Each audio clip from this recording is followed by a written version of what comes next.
I just told these guys, I couldn't sleep last night. It's just this anxious excitement, just to be able to have these guys in game one. The possibility of having Kelsey out there as well, is good. So, it's hard to put into words because of all the excitement that's just across the league right now. What is the update on Kelsey? We're still kind of game time decision, kind of see how she handled shoot around and then how she's going to go through warm-ups, and then we'll make a decision. What do you expect the environment to be like in here with it being sold out? Yeah, I mean, this place it seems like it's sold out all the time. The fans are awesome here. They make it really loud. I told our players it was to our advantage, I think, in those exhibition games, as exciting as it was to play in front of two sold-out crowds, because it helps to understand that environment, how we communicate. You can't hear, so we've had to adjust some things. So just exciting for some. X's and O's wise, what was the key message that you gave this team to try to beat Connecticut tonight?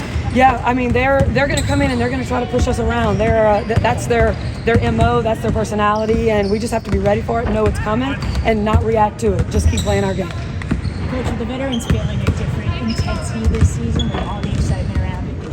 Yeah, I think everything's just lifted up, right? I mean, just the fans, the support, the media, everything is just at a different level, and it's just, it's a good vibe. And like I said, I'm glad we had those two exhibition games to kind of get it ready. You haven't had much time with Caitlin on the team. How do you incorporate a player like that, just that dynamic, into a roster that's already good? Yeah, I mean, it's not a problem. It's a great thing. It is a great thing to add Caitlin Clark to this lineup with all the weapons that are around her. I mean, she's a generational talent.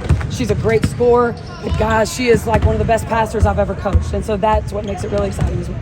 What was something that you've noticed Caitlin growing most from when she first got to camp to now at the eve of the first game? Yeah, I think she was trying to get to know everybody and fit in, and now she's kind of showing, she has that uber competitive personality, and she wants to do whatever it takes to win. And so she probably wasn't, at the very first she was trying to fill it out, and now she's doing what Caitlin does.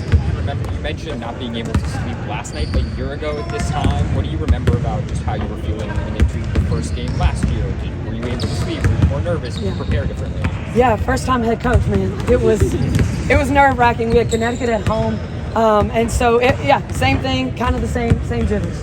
Do you feel those jitters from the rest of the team? No, I think these 12 practices, 12 practices coming to our first game, that's not a lot, but I feel like we've worked these guys. They've done an excellent job, and just how they respond to things at practice. We make our practices really hard, and we want them to, so they can handle the adversity in practice. We have a group of practice guys that couldn't do it without them. I mean, they make us better. So I think what we've done from our first meeting to now is get them ready for this moment. What was that first charter flight like yesterday? Yeah, how exciting was that? That was a big old plane, and the players, players deserve it. All 144 players, all 12 teams, all these guys deserve to have that. It helps with your recovery, your rehab. It gives the players also a time to be in a place together and where they can hang out, going from city to city. When did you learn you were going to take a charter? I guess it was last week. They had said we were going to charters, but we weren't sure. And then we got the email that that we were going to charter here, which was great because we were able to practice at home yesterday morning. And then if we would have taken our regular scheduled flight, we would have had flown in, practice at 5 or 6 last night, which changes your whole schedule. Coach, what can you say about the Midas Dantas and what her status is for the team? Yeah, we're going to make an official statement on that tomorrow. Coach, she's never been a player with that kid who was coming into the league. How have the other players kind of responded to that? How she came in, kind of the feeling out. What is that all about? Yeah, I mean, it's been absolutely normal, just as any other rookie would come in. I mean, they know what kind of player she is. They've embraced it. They've embraced her. She makes us a better basketball team. And so, everybody's stepped up and we've talked roles, and everybody's, we'll see tonight. It's our first real game since everyone's been given their actual role on the team. And, I mean, it feels good. It sounds good. Practices have been good. So, I mean, it's a great thing. Is that just for someone to say something about her that she likes? Another player coming in that's necessarily well replaced Yeah, Caitlin Clark is not the norm. I mean, she's a generational player. I mean, she is a player that makes a difference from any moment she's on the floor. And so that's what, I mean, she's going to help us compete.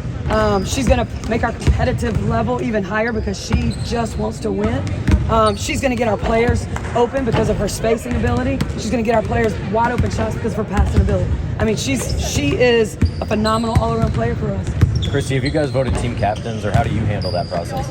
Yeah, I like to let that kind of figure itself out. I think that is, Erica Wheeler and Kelsey Mitchell, Aaliyah Boston, adding Katie Lou. I think that's more of a group job. I think when you have 3 or 4 people that can kind of do the leadership, the management of the team, I think that's better than just one voice. Do you have any recommendations tonight for how people in Indiana should watch your game, Pacers game? How should they put their screens? What's the Yeah, maybe they'll have 2 games on. Maybe they'll hit a local, bar, restaurant, and be able to have both games going. But how exciting it is for the Pacers, man. I mean, Coach Carlisle and his staff, really happy for them.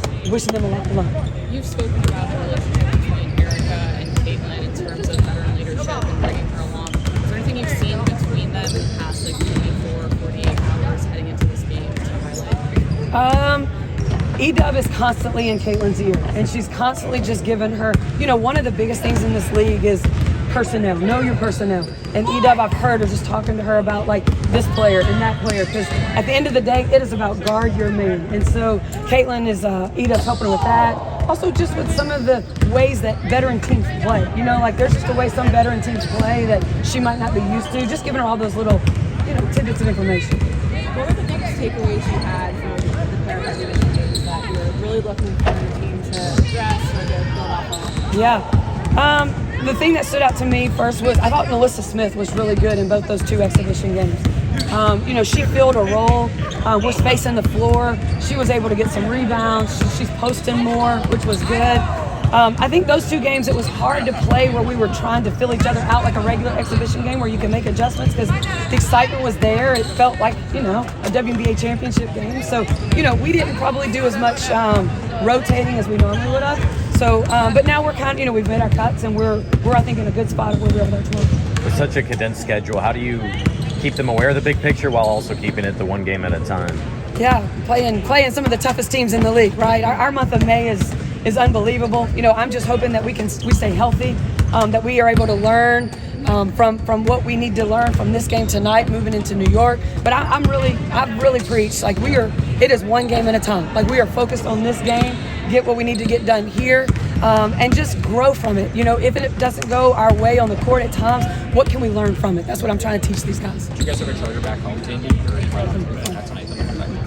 Coach, how big are the charters with such a condensed schedule to be actually practice in there? Because if you have 6 games in 10 days, usually you'd have to travel the other 4 and don't get to practice much, I would think. Whereas now potentially you'll be able to get some practice in to be on the team to get ready for the next game. Yeah, I mean, it makes a huge difference to fly home tonight and get to practice and get ready for New York tomorrow when we would normally fly out tomorrow and then get back to the gym 3-4 o'clock and then have to be there late in the afternoon when they need to be resting. So it makes a huge difference, and we're not sure what our next charter travel is. But yeah, it just makes everything a lot smoother, run smoother, and easier for the players. So just to follow up there, Coach, did you submit all of your travel for all road games and you're just waiting to get them confirmed? Yeah, well, we're just waiting from the league to let us know what our next charter is going to be, when it's going to be.